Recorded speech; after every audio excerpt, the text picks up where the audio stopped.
हमारे साथ मजाक किया जाता है, खेल खेला जाता है।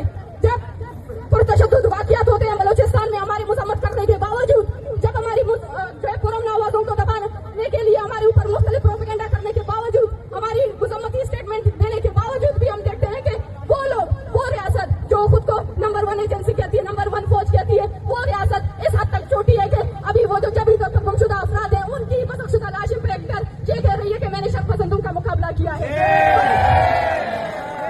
हम बहुत अच्छे से आपकी हकीकत से वाकिफ है। अब जाए उनसे लड़े, क्यों नहीं लड़ते? जाए मुकाबला करें उनसे। किसने आपको रोका है? लेकिन आपने हमेशा से मासूम सिविलियनों की जानों का सौदा किया है, चाहे वो आम पंजाबी हो, चाहे वो आम सिंधी हो, चाहे वो आम बलोच हो। आपने हमेशा से मासूमियत के लोगों की जिंदगियों का सौदा किया है।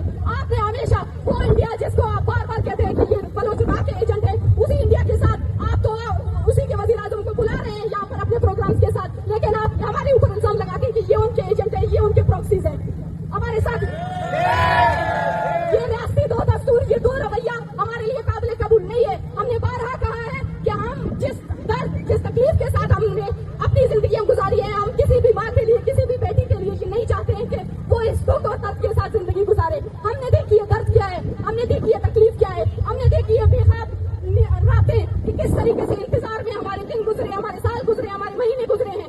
बगैर बाप के साए के हमने देखी है कि जिंदगी कैसे गुजरती है। बगैर भाई के हमने देखी है कि जिंदगी क्या होती है। हमने उन तड़पती माओं को भी देखा है कि उनके बच्चे जब गायब होते हैं, उनके बच्चों की मशक्क़त लाशें गिरती है तो उन माओं पर क्या गुजरती है। हमने कभी नहीं कहा कि आपके घरों में लाशें आए,